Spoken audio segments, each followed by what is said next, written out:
Hello everyone. So continuing with the chapter of working capital requirements, the next topic after operating cycle is the methods with which your working capital is estimated. हमने अभी तक जो operating cycle process किया था वो क्या है, एक कॉन्सेप्ट है जिसके थ्रू हम वर्किंग कैपिटल के पीरियड को डिसाइड करते हैं या उसके मीनिंग को डिफाइन करते हैं. बट एक्चुअल में वर्किंग कैपिटल की कितनी अमाउंट आपको चाहिए वो चीज़ें कैलकुलेट करना हम इस पर्टिकुलर टॉपिक के अंडर रीड आउट करेंगे.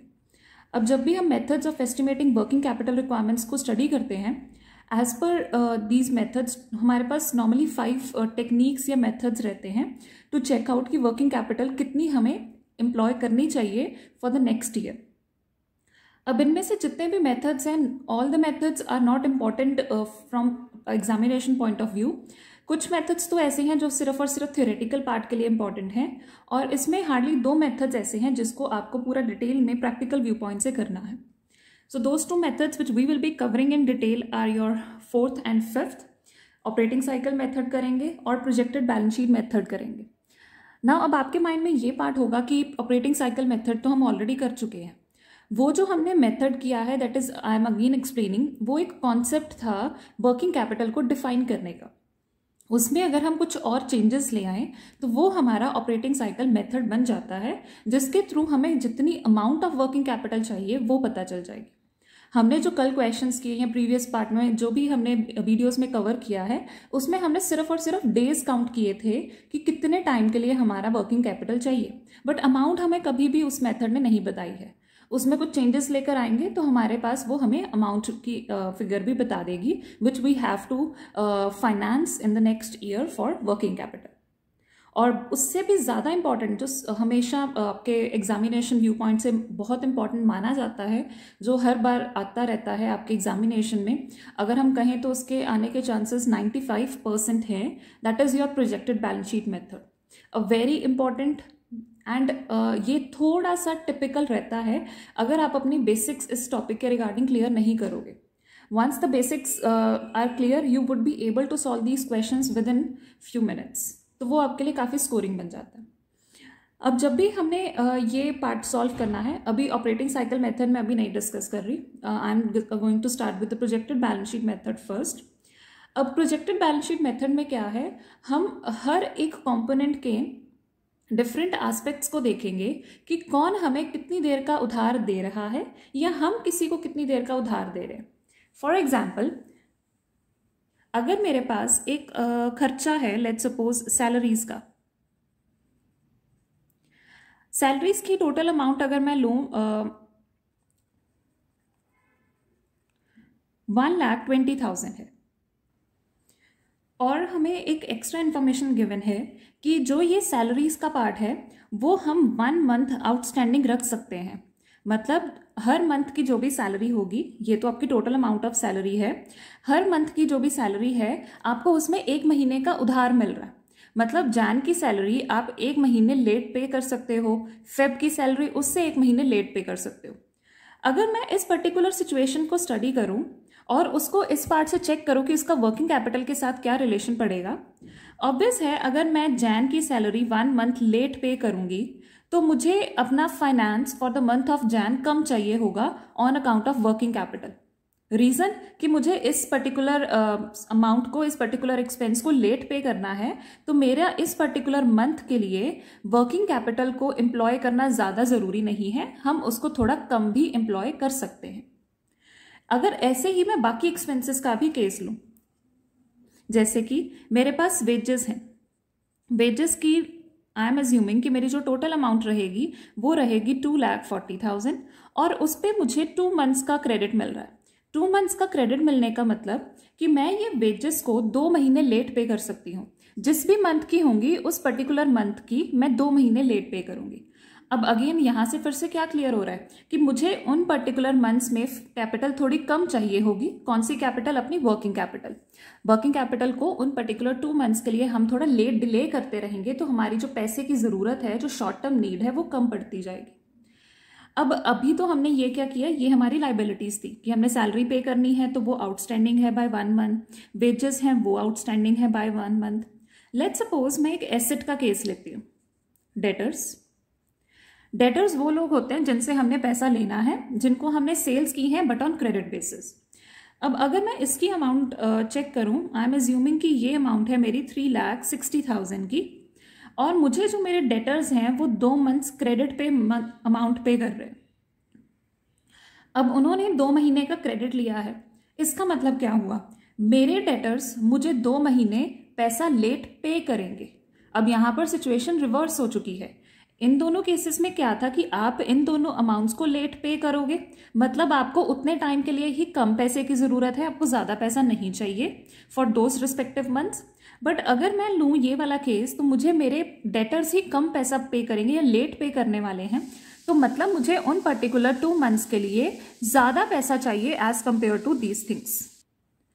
तो अब मुझे क्या करना है, मुझे इन दोनों के साथ साथ इसकी भी एडजस्टमेंट करनी है, और फिर मैं ये सारी चीज़ें अपनी कंसीडरेशन में लूँगी, मतलब अपने नोटिस में लेकर आऊँगी, and after taking into consideration मैं प्रोजेक्टेड बैलेंस शीट मेथड के थ्रू अपनी टोटल वर्किंग कैपिटल रिक्वायरमेंट निकालूंगी कि मुझे पैसा लेट पे करना है, कितना लेट पे करना है, और मुझे कुछ पैसा लेट मिलेगा भी।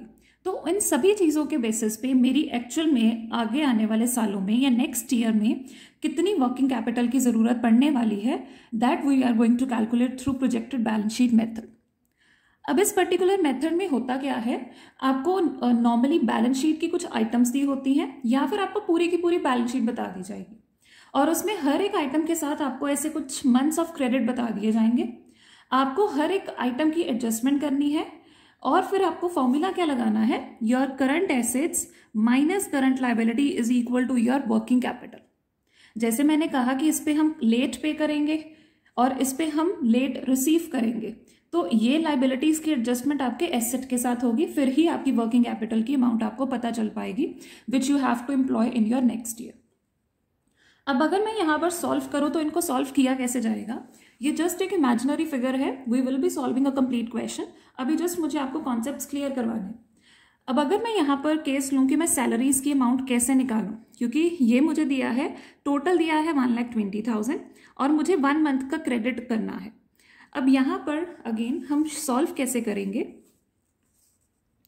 सबसे पहले मैं लेती हूँ डेटर्स, क्योंकि ये मेरे करंट एसेट है, फिर मैं उसमें सैलरी और वेजेस इन दोनों के पार्ट को एडजस्ट करूंगी।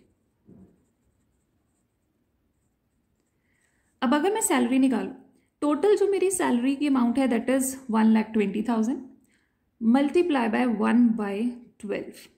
क्यों, मुझे उधार कितने का मिल रहा है, 1 का मिल रहा है, पूरे साल में कितने मंथ्स होते हैं, 12। ये टोटल अमाउंट है, अगर ये पर मंथ दी होती तो मुझे डायरेक्टली मैं इसको ले लेती, क्योंकि ये टोटल दिया है तो पहले मुझे उसको डिवाइड करना पड़ेगा 12 के साथ, फिर उसको मल्टीप्लाई करूंगी 1 के साथ, because I am given a credit of 1 month on salaries. तो यहां से जो मेरी अमाउंट आ जाएगी that will be 10,000।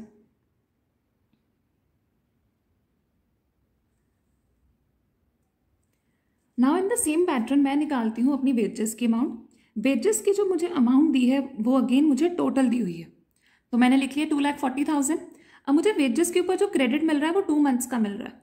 So what I will do, सबसे पहले मैं इसको कन्वर्ट करती हूँ इन आर मंथली बेसिस, तो डिवाइड कर दिया 12 के साथ। Now I will multiply it by 2, क्योंकि मुझे 2 मंथ्स का क्रेडिट मिला है। तो अगर मैं यहाँ पर इसको सॉल्व करूँ, दिस विल बिकम योर 20,000, तो यहाँ पर हमारी जो अमाउंट आ जाएगी वो आ जाएगी 40,000 की। सो ये मेरा सॉल्व हो गया रिगार्डिंग वेजेस। अब अगर मैं डेटर्स को यहाँ पर सॉल्व करूँ, क्योंकि ये पार्ट मेरा प्लस रहता है, ये पार्ट मेरा सब्ट्रैक्ट होगा। डेटर्स के लिए कैसे सॉल्व किया जाए, अगेन सेम पैटर्न रहेगा हमारा। 3,60,000 आपकी टोटल अमाउंट है, आपको अब इसको 2 मंथ्स का क्रेडिट मिला है, दैट मीन्स पहले आपको इसको मंथली में कन्वर्ट करना पड़ेगा, तो डिवाइडेड बाय 12 मल्टीप्लाई बाय 2, तो यहाँ से आपका क्या आ जाएगा, डेटर्स की अमाउंट आ जाएगी। If we solve it will become 60,000। अब वर्किंग कैपिटल यहाँ से कैसे निकाली जाएगी, this part is called your current asset, वो क्या है हमारा 60,000। This part is called your current liability by, because जो ये सैलरीज हैं ये भी आउटस्टैंडिंग है, जो ये वेजेस हैं ये भी आउटस्टैंडिंग है। आउटस्टैंडिंग क्यों, क्योंकि हमें उधार मिल रहा है, क्रेडिट मिल रहा है, तो क्रेडिट मिलने को क्या कहते हैं, आउटस्टैंडिंग कहते हैं। So current asset minus current liability, ये हो गया आपका 50,000। दैट मीन्स हमें जो नेक्स्ट ईयर के लिए वर्किंग कैपिटल चाहिए वो चाहिए ₹10,000। ये एक काफ़ी सिंप्लीफाइड एग्जाम्पल थी, वेरी वेरी सिंप्लीफाइड। आपको इसी पैटर्न पर सॉल्व करना है, बट आपके जो क्वांटिटीज़ होंगी या जो नंबर होगा या जो भी चीज़ें मैनेज करनी है वो काफ़ी ज़्यादा रहेंगी in your question. Now the next part जो आपको इसी मेथड में हमेशा ध्यान में रखना है, then we will be continuing with the main part कि क्वेश्चंस को सॉल्व कैसे करना है या इसमें मेथड या पैटर्न क्या बनता है आपका स्टेटमेंट का। That is approaches to projected balance sheet method. अभी अप्रोचेस का मतलब क्या है? कई बार क्या होगा, हम क्वेश्चन में आगे जाकर देखेंगे कि हमने सेल्स के ऊपर डेटर्स निकालने हैं। अभी प्रीवियस जो हमने इमेजिनरी फिगर से क्वेश्चन सॉल्व किया, वहाँ पर आपको डेटर्स की अमाउंट डायरेक्टली गिवन थी, बट कई बार डेटर्स की अमाउंट डायरेक्टली गिवन नहीं होती, डेटर्स को आपको निकालना पड़ता है एक पर्टिकुलर अमाउंट पे। तो वो अमाउंट कैसे यूज़ करें, कौन सी लें, सेल्स लें विद प्रॉफिट या सेल्स लें विदाउट प्रॉफिट? तो वो चीज़ें हमारे लिए क्वेश्चन में कई बार डाउट क्रिएट कर देती है। बाकी और भी केसेस होते हैं, हमारे कुछ और एग्जांपल्स आएंगे जहां पर हमारे पास समझ नहीं आएगा कि आपको विद प्रॉफिट फिगर्स लेनी है या विदाउट प्रॉफिट लेनी है। तो उसको क्लियर करने के लिए we are doing this part. हमारे पास क्वेश्चन में सॉल्व करने के लिए दो अप्रोचेस होती हैं। दो अप्रोच में सबसे फर्स्ट जो है out of the two approaches, that is your total approach. अब टोटल अप्रोच में क्या है कि हम क्या लेंगे, हम सब कुछ कंसीडर करेंगे while calculating our working capital requirement. सब कुछ कैलकुलेट करने का मतलब कि आप हर एक तरह की कॉस्ट लोगे, ऑल टाइप्स ऑफ कॉस्ट। अब इन कॉस्ट में आपको ध्यान में रखना है कि आपको डेप्रिसिएशन भी इंक्लूड करना है। होता क्या है, क्योंकि डेप्रिसिएशन आपका नॉन कैश एक्सपेंस होता है, तो कई बार वो बोल देते हैं कि आपको इसको कंसीडर नहीं करना। बट अगर हम टोटल अप्रोच को फॉलो कर रहे हैं तो कॉस्ट लेनी है, हर तरह की कॉस्ट लेनी है, इवन की डेप्रिसिएशन भी।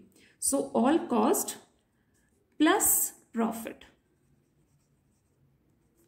मतलब आप अपना जितना मार्जिन रख रहे हो सेल्स में तो वो भी आपको ऐड करना है जहां जहां पर भी आपको आइटम्स को यूज करना है। अब अगर मैं उसका डिफरेंस कैश कॉस्ट अप्रोच के साथ देखूं तो दैट इज डिफरेंट। यहां पर आपको कॉस्ट लेनी है, बट जो कॉस्ट लेनी है वो एक्सक्लूडिंग डेप्रिसिएशन लेनी है, क्योंकि डेप्रिसिएशन आपका नॉन कैश एक्सपेंस होता है। हम सिर्फ यहाँ पर कैश की आइटम्स ही देख रहे हैं, तो क्या करेंगे, हम यहाँ पर कॉस्ट तो लेंगे, सारे एक्सपेंसेस लेंगे, बट हम उसमें डेप्रिसिएशन इंक्लूड नहीं करेंगे, जस्ट फॉर वन रीजन कि हमारा जो डेप्रिसिएशन होता है वो एक नॉन कैश एक्सपेंस होता है। अब क्योंकि हम सिर्फ यहाँ पर कॉस्ट देख रहे हैं, कैश देखा तो हमने डेप्रिसिएशन एक्सक्लूड कर दिया, कॉस्ट देख रहे हैं तो हम यहाँ पर प्रॉफिट भी इंक्लूड नहीं करेंगे, बिकॉज कॉस्ट में आपका प्रॉफिट ऐड होता है तभी वो आपका टोटल बनता है, टोटल सेल्स और whatever you call it. Here we are dealing with only cost, so here profit is also excluded. मतलब आपने क्या करना है, आपने कॉस्ट लेनी है सेल्स की, that this amount is called your cost of sales, क्योंकि हम इसमें प्रॉफिट ऐड नहीं कर रहे। हम इसी फिगर को अगर बेचेंगे तो उसको बोलते हैं कॉस्ट ऑफ सेल।